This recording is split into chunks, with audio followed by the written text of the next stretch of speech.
আমাদের আজকের আয়োজন হুমায়ূন আহমেদের লেখা শুভ্র তার চশমা খুঁজে পাচ্ছে না। শুভ্র তার চশমা খুঁজে পাচ্ছে না। বিছানার পাশে রেখে সে বাথরুমে ঢুকেছিল চোখে পানি দিতে। বাথরুম থেকে বের হয়ে সে গেল বারান্দায়। বারান্দায় এ মাথা থেকে ও মাথা পর্যন্ত দুবার হাঁটল। ঠিক সন্ধ্যায় চশমা ছাড়া পৃথিবীকে দেখতে তার ভালো লাগে, সম্পূর্ণ অন্যরকম লাগে। চারদিক অন্ধকার, এই অন্ধকারে বাতি জ্বলে উঠছে। চশমা ছাড়া এই বাতিগুলিকে অনেক উজ্জ্বল এবং ছড়ানো মনে হয়। শুভ্রর ইচ্ছা করছিল আরও খানিকক্ষণ হাঁটতে, কিন্তু সময় নেই। আজ জাহেদের বিয়ে, সন্ধ্যা মেলাবার পরপর বরযাত্রী রওনা হবে। শুভ্র বরযাত্রীদের একজন, সে মাইক্রোবাস নিয়ে যাবে। তার দেরি করার সময় নেই। শুভ্র ঘরে ঢুকল, চশমা খুঁজে পেল না। বিছানার পাশে এই সপ্তাহের টাইমস পত্রিকার পাতা খোলা অবস্থায় আছে। পত্রিকার পাশে এক প্যাকেট ক্যাসোনাট, প্যাকেট খোলা হয়নি। বালিশের নিচে তার নোটবুক এবং পেন্সিল, সবই আছে, চশমা নেই। শুভ্র তার শরীরে এক ধরনের কাঁপুনি অনুভব করল। চশমা হারালে তার এরকম হয়, মাঝে মাঝে নিঃশ্বাস বন্ধ হয়ে আসে। নিজেকে এত অসহায় লাগে, মনে হয় অচেনা অজানা দেশের হাজার হাজার মানুষের মাঝখানে সে হারিয়ে গেছে।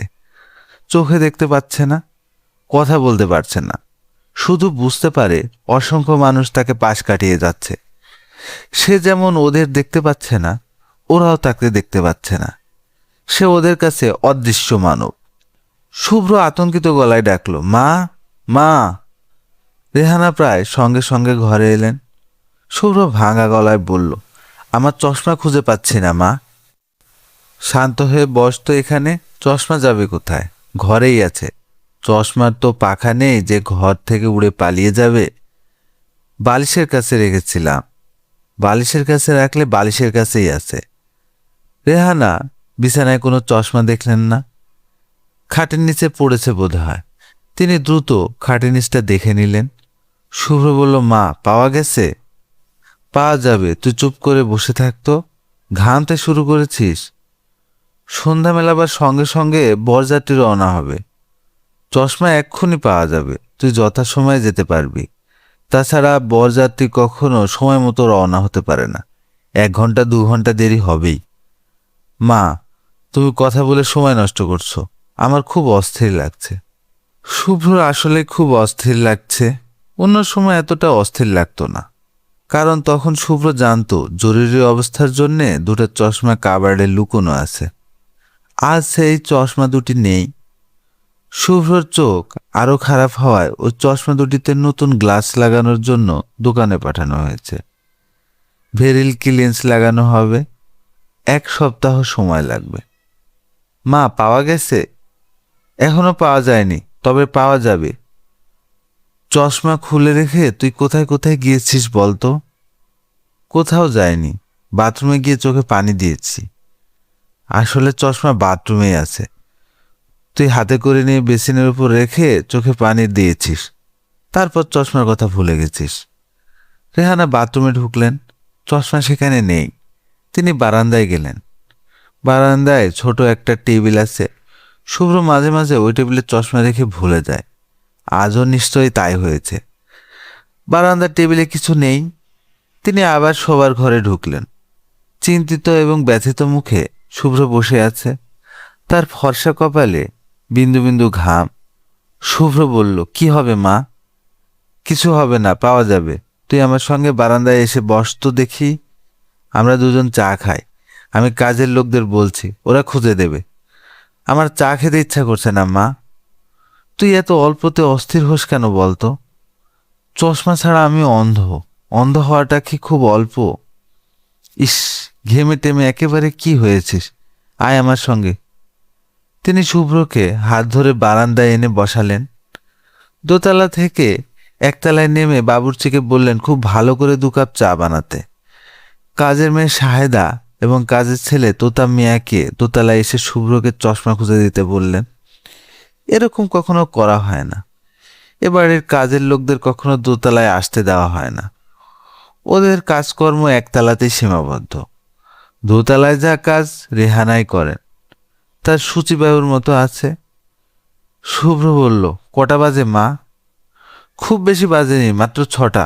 তুই কাপড় পরে তৈরি হতে থাক, ড্রাইভারকে বলি মাইক্রোবাস বের করে রাখতে। তুই আমার সঙ্গে বসে চা খা। বোকা ছেলে, এত অল্পতে এমন নার্ভাস হলে চলে? আমার দেরি হলে জাহিদ খুব অস্থির হয়ে পড়বে। আজ ওর বিয়ে, আজকে ওকে অস্থির করা উচিত। তোর দেরি দেখলে ও অস্থির হবে কেন? ওর তো কোনো গাড়ি টাড়ি জোগাড় করতে পারেনি। আমাদের মাইক্রোবাসটাই ওর ভরসা। এটাকেই ফুল টুল দিয়ে সাজিয়ে বরের গাড়ি করা হবে। তাহলে বরং এক কাজ করা যাক, মাইক্রোবাসটা পাঠিয়ে দেয়া যাক। তুই চশমা পাওয়ার পর আমার ছোট গাড়িটা নিয়ে যাবি। এটা মন্দ না মা। শুভ্র সাদা পাঞ্জাবি পরল, পাঞ্জাবির হাতা কুঁচকে ছিল। রেহানা নিজে ইস্ত্রি করিয়ে দিলেন। হালকা খয়েরি রঙের প্যান্ট, সাদা পাঞ্জাবি, ধবধবে সাদা স্যান্ডেল। শুভ্রকে রাজপুত্রর মতো লাগছে। রেহানা ছেলের সঙ্গে বসে চা খাচ্ছেন। শাহেদা এবং মতি মিয়া দোতলা উলট পালট করে ফেলেছে। শুভ্রের অস্থির ভাব অনেকটা কেটে গেছে। সে শান্ত ভঙ্গিতে বসে আছে। একবার শুধু জিজ্ঞেস করল, কটা বাজে মা? 7:30 বাজে। রেহানা ছেলেকে সেই খবর দিলেন না।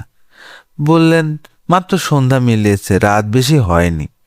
তোর বন্ধুর বিয়ে হচ্ছে কোথায়? কমিউনিটি সেন্টারে?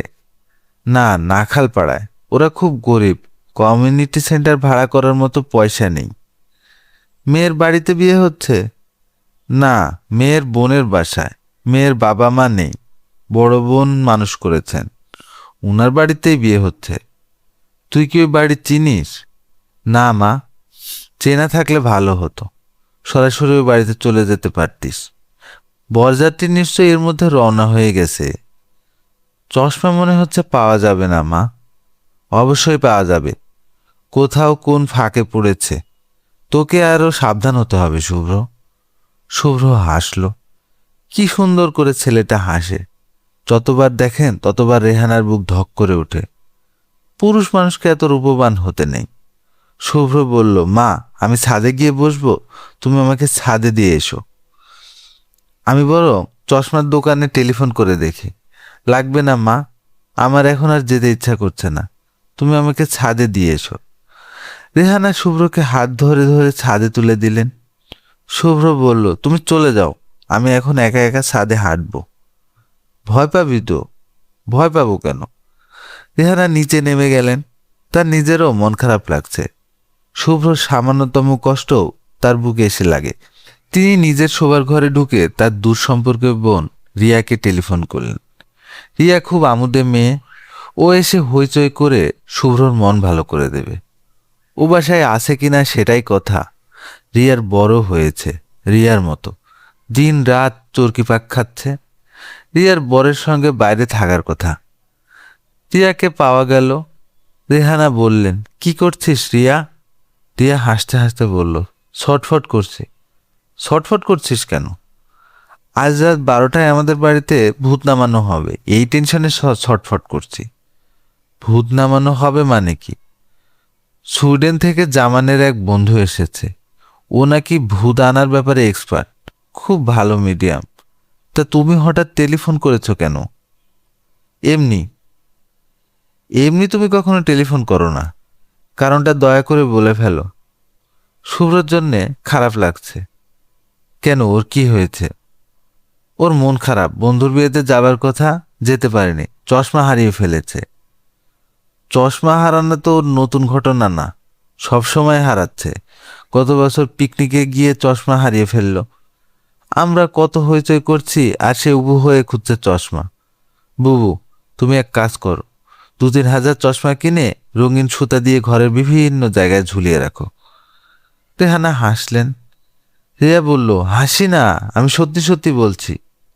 শুভ্র এখন কি করছে? চশমার শোকে দরজা বন্ধ করে কাঁদছে, ছাদে হাঁটছে। আমাকে টেলিফোন করার উদ্দেশ্য কি এই যে আমি এসে ওকে নিয়ে মন ভালো করে ফেরত দেব? না থাক, তোর প্রোগ্রাম আছে। প্রোগ্রাম কিছু না, ভূতের সঙ্গে অ্যাপয়েন্টমেন্ট। মানুষের অ্যাপয়েন্টমেন্ট যেমন বাতিল করা যায়, ভূতেরটাও যায়। আমি এসে ওকে নিয়ে যাচ্ছি। আর শোনো, তুমি কি শুভ্রের বিয়ে টিয়ে দেওয়ার কথা ভাবছো? মাত্র তো পাশ করলো। ওর বয়স এখন কত হচ্ছে, 24 না 27? কি সর্বনাশ! বিয়ের বয়স তো চলে যাচ্ছে। আর দেরি করা ঠিক হবে না। আমার চেনা একটা মেয়ে আছে, আমার মতোই রূপবতী, বিহারি মেয়ে। বিহারি হলেও বোঝার উপায় নেই, বাঙালি কালচার ধরে ফেলেছে। রবীন্দ্রসঙ্গীত গায়, জীবনানন্দের কবিতা পড়ে। বাঙালি মেয়ের কি দেশে অভাব? রূপবতী মেয়ের অভাব তো আছেই। তুমি আমার মতো আরেকজন খুঁজে বের করো, আমি তোমাকে 1000 টাকা দেব। শুভ্রতকে আর যার তার সঙ্গে বিয়ে দেওয়া যায় না, তার পাশে রাজকন্যা লাগবে। যাই হোক বুবু, তুমি শুভ্রকে তৈরি হতে বলো, আমি আসছি। বিহারি মেয়েটির একটা ছবি আমার কাছে আছে, আসার সময় নিয়ে আসব। তুই নিজে আয়, ছবি টবি কিছু আনতে হবে না। শুভ্র তাদের ছাদের ঠিক মাঝখানে মূর্তির মতো দাঁড়িয়ে আছে, তার মুখ আকাশের দিকে, তবে চোখ বন্ধ। চোখ বন্ধ করে আকাশের দিকে তাকিয়ে থাকার কি মানে রেহানা বুঝলেন না। তিনি ডাকলেন, এই শুভ্র। শুভ্র মার দিকে তাকাল। রেহানা আনন্দিত গলায় বললেন, এই নে চশমা, পাওয়া গেছে। বারান্দায় যে ফুলের বড় টবটা আছে, ওই টবের পেছনে পড়েছিল। শুভ্র মার হাত থেকে চশমা নিতে নিতে মৃদুস্বরে বলল, থ্যাঙ্কস মা। রেহানা বললেন, আমি তো ভেবেই পাচ্ছি না চশমা ওইখানে কিভাবে গেল। পাওয়া গেছে, এটাই বড় কথা। মাঝখান থেকে তোর জাতটা নষ্ট। আর ঘন্টাখানেক আগে পাওয়া গেলে কি ক্ষতি হতো? তোর মন নিশ্চয়ই খারাপ। না মা, মন ঠিক করে ফেলেছি। কিভাবে ঠিক করলি? আমার মন ঠিক করার কিছু নিজস্ব টেকনিক আছে, আমাকে শিখিয়ে দে। আমার তো প্রায়ই মন খারাপ থাকে। আমার টেকনিক কাউকে শেখানো যাবে না, উদ্ভট সব টেকনিক। শুনলে তুমি ভাববে আমার মাথা খারাপ। তোর মাথা খানিকটা খারাপ তো বটেই। শোন শুভ্র, তোর রিয়া খালা আসছে, তুই তার সঙ্গে ঘুরে আয়, তোর ভালো লাগবে। ছাদে ঘুরতেই আমার ভালো লাগছে মা। তুই কাপড় চোপড় পরে সুন্দর করে সেজে বসে আছিস, রিয়ার সঙ্গে ঘুরে আয়, তোর ভালো লাগবে। আমি যাব না মা, আমার কোথাও যেতে ইচ্ছে করছে না। দুজন ছাদ থেকে নেমে আসছে। রেহানা বললেন, আমার হাত ধর। হাত ধরে ধরে নাম। হাত ধরতে হবে না মা, এখন চোখে চশমা আছে, সব দেখতে পাচ্ছি। চশমা থাকলে বুঝি আর মার হাত ধরা যায় না? শুভ্র মার হাত ধরে থমকে দাঁড়ালো, নিচু গলায় বলল, মা, তুমি আমার চশমাটা লুকিয়ে রেখেছিলে যাতে আমি আমার বন্ধুর বিয়েতে যেতে না পারি। তুমি চাও না আমি আমার দরিদ্র বন্ধুদের সঙ্গে মিশি। ওরা কিন্তু মা আমাকে খুব পছন্দ করে, আমিও ওদের পছন্দ করি। তোমাকে যতটা করি ততটা করি না, কিন্তু করি। রেহানা চট করে কিছু বলতে পারলেন না। চশমার ব্যাপারটা শুভ্র এত সহজে ধরে ফেলবে তা তিনি অনুমান করেননি। শুভ্র বলল, তুমি কি আমার কথায় রাগ করলে মা? রেহানা জবাব দিতে পারলেন না। গাড়ির হর্ন বেজে যাচ্ছে। রিয়া চলে এসেছে। সে গাড়ি থেকে নামছে না, ক্রমাগত হর্ন বাজিয়ে যাচ্ছে। শুভ্র বলল, ছোট খালা চলে এসেছে, চলো মা নিচে যাই। গাড়ির পেছনের সিটে রিয়া গা এলিয়ে বসে আছে। এই অন্ধকারেও সিনেমার নায়িকার মতো কালো চশমায় মুখ ঢাকা, চুল বাঁধা নেই, বাতাসে এলোমেলো হয়ে আছে। রিয়া জানালা দিয়ে মুখ বের করে বলল, শুভ্র উঠে আয়। শুভ্র বলল, আমি আজ কোথাও যাব না ছোট খালা। রিয়া ক্লান্ত গলায় বলল, মজুমদার সাহেব গাড়ি স্টার্ট দিন। মজুমদার সাহেব যাকে বলা হলো, শুভ্র তাকে আগে কখনো দেখেনি। ভদ্রলোকের মাথা ভর্তি কাঁচা পাকা চুল, ভারী কি চেহারা, চোখে গোল্ডেন ফ্রেমের গোল চশমা। ভদ্রলোক বললেন, উঠে আসুন না, আপনার খারাপ লাগবে না। রিয়া বলল, মজুমদার সাহেব, ওর সঙ্গে কথা বলে সময় নষ্ট করার কোনো মানে হয় না। ও যখন বলেছে যাবে না, তখন যাবে না। ওকে আমি হাড়ে হাড়ে চিনি। রাগ করেছ খালা? অফকোর্স রাগ করেছি। আমি তো তোর মতো সুপারম্যান না যে আমার মধ্যে রাগ ঘৃণা থাকবে না। তুই চশমা পেয়েছিস? পাঞ্জাবিতে তোকে দারুণ লাগছে রে শুভ্র। তোদের বাড়িতে কেন আসি না জানিস? যতবার আসি ততবারই মনে হয় তুই আগের চেয়ে সুন্দর হয়ে গেছিস। অন্যের সৌন্দর্য আমি সহ্য করতে পারি না। মজুমদার সাহেব, শুভ্রকে সিনেমার নায়কের মতো লাগছে না? বাংলা ছবির নায়কের কথা বলছেন? না না, শুভ্রকে লাগছে পিটার ও টুলের মতো। ফিগারেও মিল আছে। শুভ্র, উঠে আয় না, অনেকদিন তোর সঙ্গে গল্প করি না। আজ ইচ্ছা করছে না ছোট খালা, তোর জন্যে আমি মেয়ে দেখে বেড়াচ্ছি, তুই জানিস? দুজন প্রাইমারি সিলেকশন পেয়েছে, তোর মা একজনকে দেখেছিল, আমি বাতিল করে দিয়েছি। ভালো করেছো। তুই আয় শুভ্র, তোর সঙ্গে কথা আছে। না, আজ না। মজুমদার সাহেব, গাড়ি স্টার্ট দিন। শুভ্র বড় বারান্দায় দাঁড়িয়ে রইল। হঠাৎ করে তার মনে হচ্ছে কিছু করার নেই। ইদানিং এই অনুভূতি তার ঘন ঘন হচ্ছে। ছোটখালার সঙ্গে চলে গেলেও হতো। না যাওয়ার পেছনে তার প্রধান যুক্তি হলো ছোট খালা রাতে তাকে ফিরতে দিত না, তার সাথে থেকে যেতে হতো। অন্যের বাড়িতে থাকতে তার ভালো লাগে না। তার নিজের ধারণা সে অন্ধ। কোনো অন্ধ তার পরিচিত জায়গা ছাড়া স্বস্তি পায় না, সেও পায় না।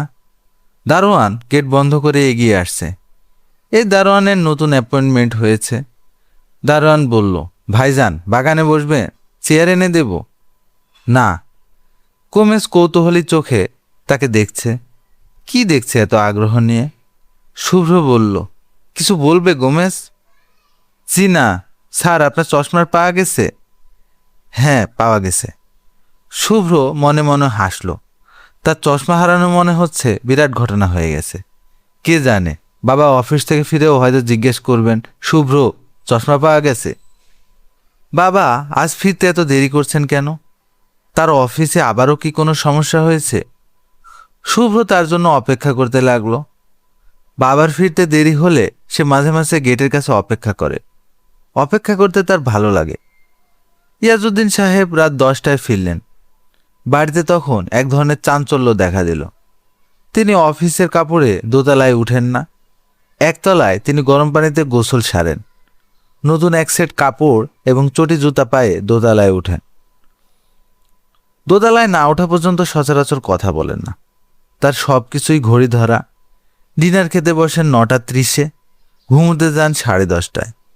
আজ নিয়মের কিছু উল্টাপাল্টা হয়েছে। ইয়াজউদ্দিন সাহেব ডাইনিং রুমে যখন ঢুকলেন তখন 10:20 বাজে।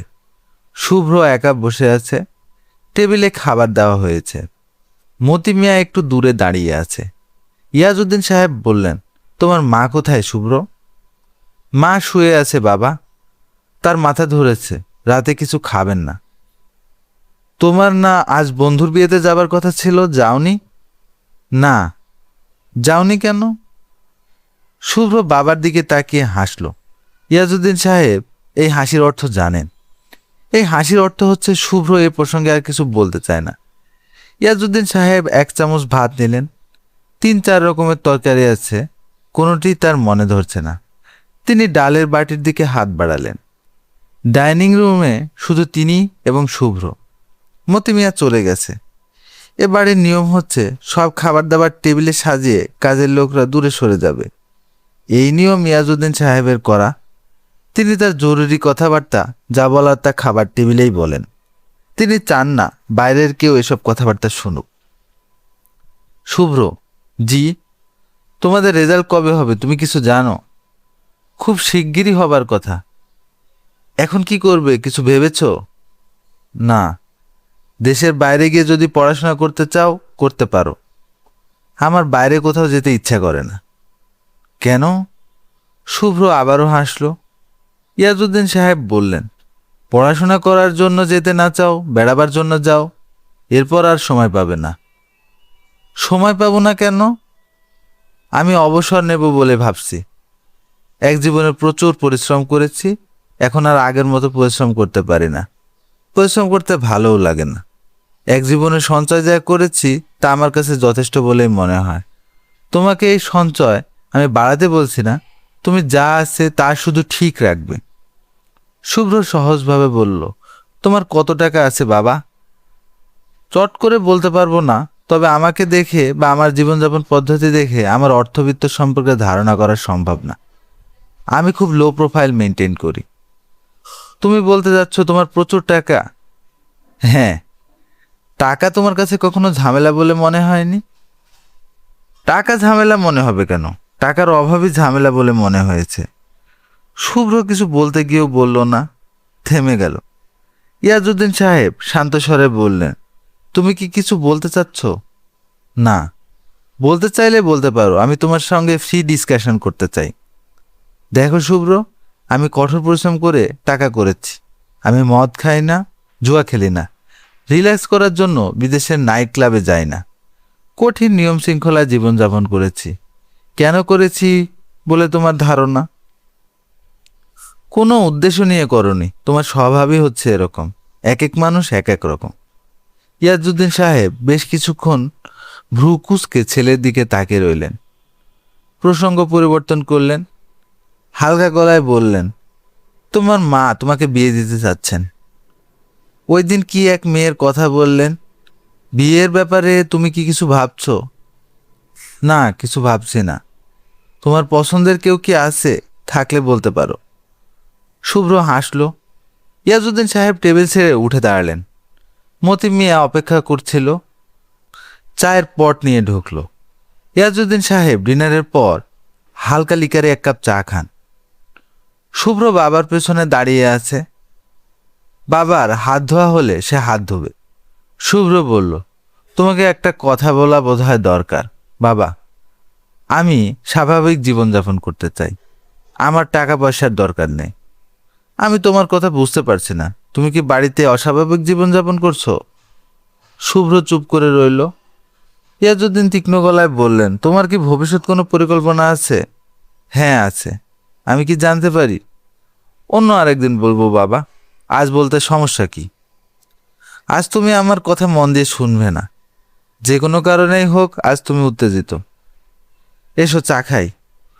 দুজন নিঃশব্দে চায়ের পেয়ালা হাতে বসলো। ইয়াজউদ্দিন সাহেব কোনো একটা মজার কথা বলতে যাচ্ছেন, হালকা কোনো রসিকতা, এন্টারটেনমেন্ট। চেয়ার টেবিলে এই কাজটা তিনি প্রায়ই করেন। আশ্চর্য, কোনো রসিকতা মনে পড়ছে না। তিনি আসলেই উত্তেজিত। মতি, মতি মিয়া। মতি এসে দাঁড়ালো। মতিকে কি জন্য ডেকেছেন ইয়াজউদ্দিন সাহেব মনে করতে পারলেন না। কটা বাজে মতি? মতি বিস্মিত হয়ে তাকাচ্ছে। প্রশ্নটা অর্থহীন। ইয়াজউদ্দিন সাহেবের হাতে ঘড়ি আছে, দেয়ালে ঘড়ি। এবারের এমন কোনো ঘর নেই যেখানে দেয়ালে ঘড়ি টিকটক করছে না। স্যার, 11টা বাজে। আচ্ছা যাও। শুভ্র বলল, বাবা, তোমার কি শরীর খারাপ লাগছে? তুমি ঘামছো। শরীর খারাপ লাগছে না, গরম লাগছে। তুমি কি আমার সঙ্গে খানিকক্ষণ বারান্দায় বসবে? অবশ্যই বসবো। অনেকদিন তোমার সঙ্গে কথা হয় না। আমি নিজে ব্যস্ত থাকি, তুমিও সম্ভবত ব্যস্ত থাকো। আমি তো ব্যস্ত থাকি না, আমার আসলে কিছুই করার নেই। আমি শুনেছি সারাদিন তুমি বাসায় থাকো না। কি করো? রাস্তায় রাস্তায় ঘুরি বাবা। কেন? কারণ নেই কোনো, এমনি। কলাবাগানের এক বাসায় তুমি যাও, প্রায়ই যাও। কার বাসা? শুভ্র সহজ গলায় বলল, তুমি কি করে জানলে বাবা? ইয়াজউদ্দিন খানিকটা অস্বস্তির সঙ্গে বললেন, আমাকে খোঁজ খবর রাখতে হয়। তুমি পৃথিবী সম্পর্কে অনভিজ্ঞ, যে কোনো সময় ঝামেলায় পড়তে পারো। বাবা হিসাবে এইটুকু সাবধানতা নেওয়া অন্যায় নয়। নেওয়ার কথা বলছি না, আমার মজা লাগছে তাই জিজ্ঞেস করছি। তুমি কোথাও যাও না যাও সে সম্পর্কে একটা রিপোর্ট দেওয়ার জন্য আমি একজনকে বলেছিলাম। সে রিপোর্ট দিয়েছে। পড়তে চাও? না। কলাবাগানে তুমি যে বাসায় যাও সেটা কার বাসা? রিপোর্টে কি লেখা নেই? লেখা আছে, তবু তোমার মুখ থেকে শুনতে চাই। সাবেরের বাসা। সাবের কলেজে আমার সঙ্গে পড়তো। আইএ পাশ করার পর মারা যায়। আমি ওই বাসায় যাই সাবেরের বাবার সঙ্গে গল্প করার জন্য। উনার নাম মাহিন। উনার সঙ্গে কথা বলতে আমার ভালো লাগে। ভদ্রলোক কি করেন? স্কুল মাস্টার ছিলেন, এখন অবসর নিয়েছেন, ঘরেই থাকেন। শুভ্র, তুমি খোলাখুলি সবকিছু আমাকে বলছো না।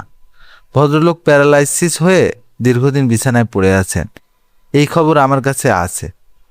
এই তথ্যটা অপ্রয়োজনীয় বাবা। কোনো তথ্যই অপ্রয়োজনীয় নয়।